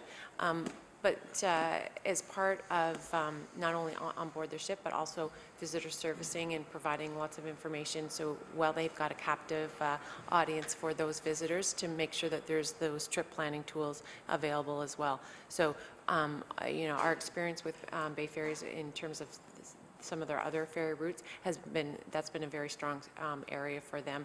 In addition, they have their packaging area where they're booking in with experienced providers or hotel operators. So those are yet another opportunity to, when you've got a captive visitor for 5.5 hours, to share that information. Thank you. I'll pass on to my colleague, Ms. Lonis-Croft. Ms. Lonis-Croft. Thank you. And the ferry does reach as far as Lunenburg, and we are happy that the ferry is back. Thursday, the announcement came on March 24th, and may I have permission to read part of an email that I received from a constituent? It's 6:15 Thursday night, and I just saw that the new ferry service has been confirmed with Bay Ferries. It really buzzword me off that the minister would sign a contract that would supply U.S. crews. So with that question to me by a constituent, I'd like to ask, can you tell me the employment situation with the new ferry? Ms. Surratt? So I'll take a stab at that. So the U.S. crew, so it's obviously a U.S. military vessel, so it's a U.S. flagship, so the crew has to be U.S. citizens. I do know that there will be some other forms of employment on the boat that would be Canadian. We know that because the boat is going to be docked or port in Yarmouth, that the cleaning and the actual stocking of the boat and all that will be done in Yarmouth. We know that Bay Ferries has also, in terms of accommodations, there are, I think they rented 5 homes or something like that for the accommodations for the crew, and we know that supplies and all of that would be done in Nova Scotia. So unlike the previous ferry, there will be employment to Canadians? You're affirming? Mr. LaFleche? The answer is yes, but if I step back for a minute and look at what we've done here, we had a U.S. management corporation. The president, the vice president, the other vice president, the director of marketing, they were all U.S. citizens. They were all living in Maine, and all of the salaries, the large salaries, and I know there was an article recently saying that, Nova Scotia only got the bad jobs. In fact, the Americans are getting those jobs like cleaning the dishes and stuff on the boat. We're getting the president, vice president, all those big jobs at Bay Ferries.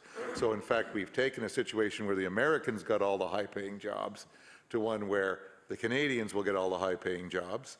So that's one distinct benefit that we have. Also, I saw an article where someone was quoted as saying the vessel will not be serviced by Canadians. That is wrong. It will be serviced overnight in Yarmouth by Canadians. That's another benefit of what Ms. Stevens described. So that's a second huge benefit, is that it gets serviced here in Canada, except for the original outfitting, which is by a prior arrangement that Mr. McDonald has. But the daily servicing of it, the provisioning of it, and all the management will be Canadians. Big advantage. The only thing we're not getting is the crew, which do most of the low-value jobs, the opposite of the newspaper article that I saw. Not blaming the media, someone quoted that to them. So we're not getting those jobs. The Americans are getting those jobs. So if I had a preference as to our partners in New England get those jobs, because of the flag concern, or a country in the Far East get those jobs, as it was in the case of Novastar. I would much prefer our partners, the Americans, get those jobs, because then they're getting a benefit which, you know, makes them a lot more interested in this service than they would be. I did not see any subsidies or any partnership or anything good coming from Indonesia, Malaysia, or the Philippines due to the Novastar deal. I believe we've already seen a significant benefit from the United States of America and from New England and the state of Maine. So I'm happy, if we can't get the jobs because of the flag issue, to have Americans get those jobs, because that further cements or solidifies the historic relationship that Southwest Nova has with New England. Okay, thank you very much. Thank you. Mr. Goff, did you have any questions? Yeah, I just had one. I was just wondering, has the state of Maine contributed financially to this ferry service? And if not, why?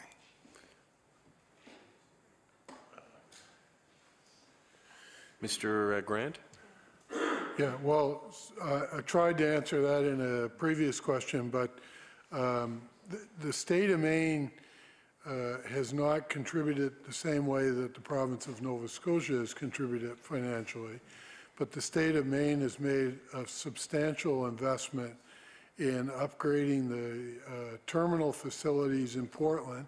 I don't know if you've been there, but anybody that was there when the service was operating previously and's returned would notice a big difference in terms of the port facilities there, the terminal facilities in Maine. That was all financed by the state of Maine, a substantial investment.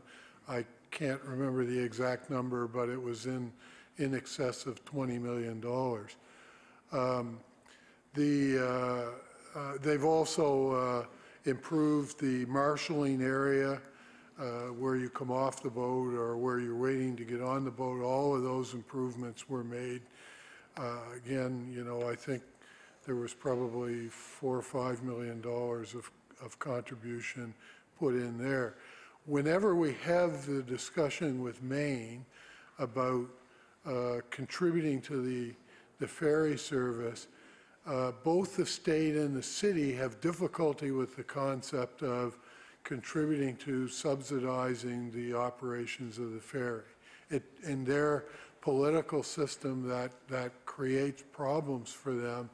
And again, I don't know what the legislative restrictions are, but they're limited to how they can participate. They have, though, and I'll go back to the deputy's earlier comment,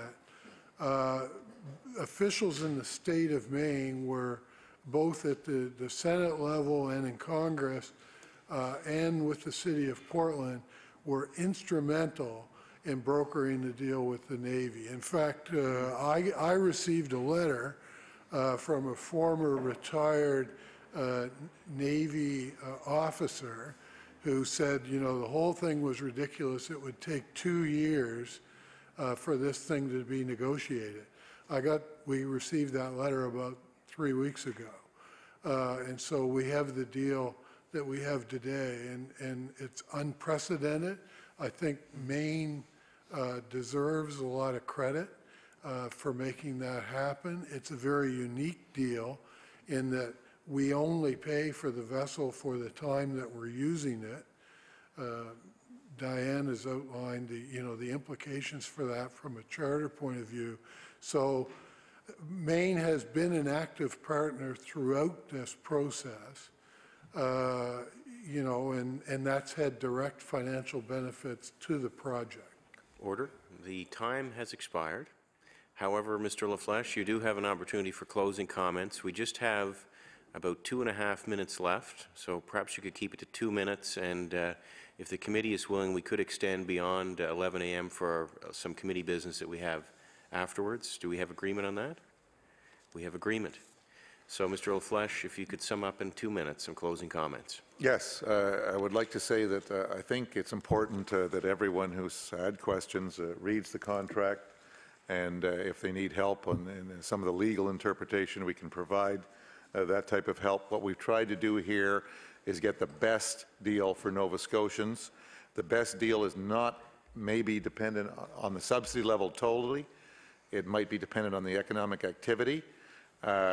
We do view this, though, as a transportation mechanism, like other transportation mechanisms. So the amount of due diligence on economic benefits would be of the nature of those other transportation systems. I do appreciate that at one time, under a previous government, they were trying to justify this as an economic development only operation. That is not where we are today. This is also a vital transportation, cultural, social link between Southwest Nova and New England. So we are justifying it on more than just one ground.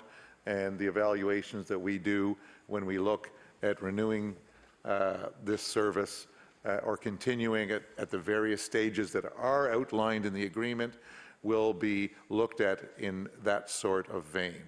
I want to thank my colleagues here. They've worked very hard, as I know the previous crew of Simon D'Entremont and David Oxner did, to negotiate agreements. This is a very difficult situation because this ferry was stopped. We've got to restart it. We've got to start from zero. There are a number of challenges, and I know Mr. Beliveau has mentioned some of them, that people would like us to look at. Today is not the day at the early start to look at them. We've got to get off to a good start.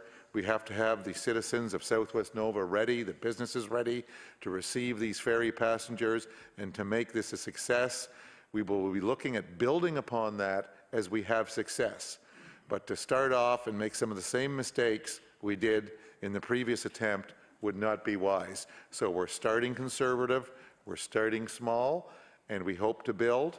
We believe this is a good agreement. We've negotiated a lot of agreements. I mentioned the Nova Center recently. My department negotiates agreements every day. We have a very sophisticated group of negotiators in the background on the legal side. We feel we know what we're doing, and we knew what we were doing when Mr. Houston's team was in government. We knew what we were doing when Mr. Belliveau's team was in government, and we feel we currently know what we're doing. We are the people who actually sit down, these types of people, and negotiate the agreements, and we're a bit dismayed when we read in the media that we're very poor negotiators and we've been hosed. Would like to not have those comments out there, but I do want to admit that we do have issues with spelling, okay? So, and I'm going to blame this on the guy that the arrow's pointing to. So that may cause you to lose a slight amount of confidence in us. And in fact, that's why my kids rang me out this morning. Daddy, you can't even spell Newfoundland. How are you going to help us? For Newland Found. Anyway, despite these small issues and Petit Jacquard Road down in your area, etc., we're generally very good at what we do, so we'd appreciate that that's respected out there. Thank you to the committee and all of you. There's been some rough questions today. We take that in stride, not personal.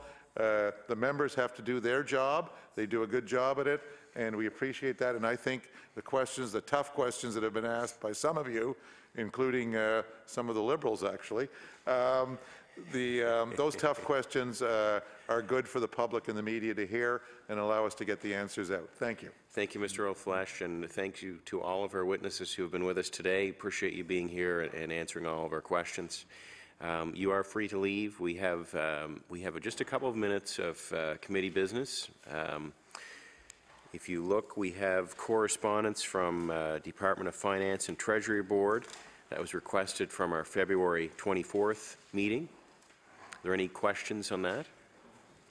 We had correspondence from the Department of Department of Business from the March 2nd meeting. This was an item that we talked about briefly this morning in camera. I'm not going to talk about what we discussed there, but that information is from Department of Internal Services. Oh, I'm sorry, I've mixed. Okay. Thank you to our clerk for setting me straight. I'll raise that one at the end. We had correspondence from the Department of Business on visitor information centers. That was in response to a request from a March 2nd meeting. Are there any comments or questions on that? Hearing none. Okay. The next item is the annual conference that's typically attended by myself, the Vice Chair, and a representative of the NDP Caucus. This year it's in the Northwest Territories from August 21st to 23rd. There's no rush on this, but I find with these sorts of things it's probably best for people to think about it now and perhaps respond soon. They are asking us for topics that we could discuss at the conference. You may have some ideas around that. You're welcome to suggest them at any time during our meetings or by email to myself or the clerk. We can't promise you that a topic will be discussed because it is up to the CCPAC to decide what kind of an agenda they're putting on. But it is an opportunity if people wish for us to look at certain aspects of how our committee operates. And I would certainly be glad, I'm sure the Vice Chair will be glad to bring you a report back from that conference when we return from it. And certainly if one of the topics that you've proposed is discussed, we'll bring you a full report on that. So does anyone have any topics they'd like to bring forward today? Okay. So I'm going to leave that with you. And I don't think we will bring it up again. So I recommend that you have a look at that in the next couple of days. And if you wish to propose a topic, we're all ears. Our next meeting, there is this other piece of correspondence, and we passed over it in our last meeting. And this is from the Department of Internal Services. This is one that we discussed this morning about leased office space. Is there any interest on the part of the committee to further pursue an answer to the question about the amount of unused office space currently being leased by the province? Mr. Houston? Absolutely, there is. I think the committee should write back to the Department of Internal Services. And Department of Internal Services, we're very pleased to advise that the province does not lease any unused office space. That's what they advised this committee, and then they qualified that a little bit with that they don't have the ability to determine whether a portion of space within a particular lease is unused. That kind of negates the whole first statement that they're not leasing any unused office space. But I think I would go back. I would hope that the committee would go back with a very specific question about the space in Pictou County that came out in the media just a couple weeks after this committee was advised that they're not leasing any unused office space. There's a media report in Pictou County that they are leasing a land registry office. It's a couple $100,000 a year. Actually, it's $124,000 a year. Looks like from the media, but I would just ask. I would ask that this committee write back and say how can they reconcile those two things? Is it true that the province is leasing this unused office space, and how was that missed by the deputy in their correspondence to the committee? Thank you. Just in response to that, our clerk has provided a copy of the Hansard for that day, and Mr. Conrad, who was with us as a witness, had responded by saying we're able to see by lease, but not by within a lease. Our database, for example, will show us a lease has been vacated for one reason or another. We can see the end date of the lease, who the occupant is, and all that. We can't go in and say within the lease that every single cubicle within that space is fully occupied on a given day. That's not within our ability. And he goes on to say, I don't have information with me related to the unused space that the province is currently leasing. It's pretty small. It seems to me that I saw a report a number of months ago. I think at that point we had perhaps one or two things like visitor information centers that weren't currently being used, but it's relatively small. I can have that provided by Transportation Infrastructure Renewal if the committee would like. So there has been an offer by the deputy to provide some additional information. But when we did follow up with our letter, we of course got the response we did, which is that, you know, I'm pleased to report there, I'll just read it here. I'm pleased to advise that currently the province does not lease any unused space. As noted during my appearance, we do not have the ability to determine whether a portion of space within a particular lease is unused. To Mr. Houston's point. Mr. Rankin. Maybe we can just ask for clarification and ask for any details, because he alludes to specific data that he looked at, and he did say there is small space not being used, so maybe he can provide the committee with any data that is tracked within the system that's available to the committee. Okay. Is there agreement on that approach? All those in favor? Okay, we will have our clerk draft a letter, and we will pursue that information. We'll report back when we receive it. Our next meeting is on April the 6th with Department of Natural Resources, and that's to discuss Chapter 6 of the Auditor General's report on forest management and protection. We have a briefing with the Auditor General immediately following this meeting. Also on April 6th, we have a briefing after that meeting with the Auditor General on Chapter 3, which is business continuity management. So with that, seeing nothing further to discuss, unless members have anything they wish to discuss, and seeing nothing, we will take a very short recess and return with the Auditor General. It's about 11:10, so if people can stay close by, that would be appreciated. Thank you.